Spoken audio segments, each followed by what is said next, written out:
Case in point, I was at Lululemon this past weekend and I wanted to exchange a gift that I had gotten just about 6 weeks ago. So I went to Lululemon. I found the exact same tennis skirt and jacket that I had been given as a gift. And when I went to go exchange it, they told me that I owed them $11 because they had to raise prices because of the tariffs, about $10 on all tops. So I had to pay them the additional $10. So I said, well, what is going on? Is this for everything? So they said, yes, we've raised prices at least $10 on all tops.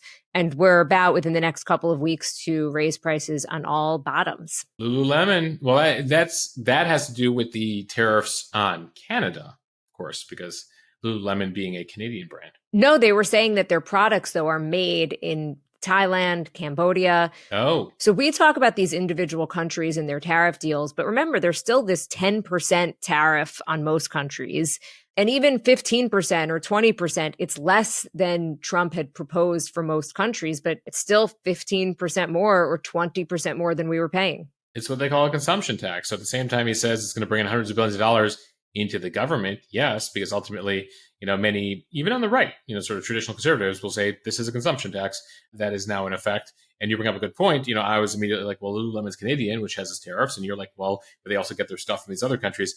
And that's also a key thing here is that we are so globalized that these days, when you see, even when you know where a company is based, they are then doing their work in other countries. And so depending on where they get those materials, that's changing the game here. So, Jill, appreciate the warning on Lululemon. Yeah, so if you're planning to buy anything from Lululemon, specifically leggings or whatever else, go do it now because they're about to raise prices. Even more.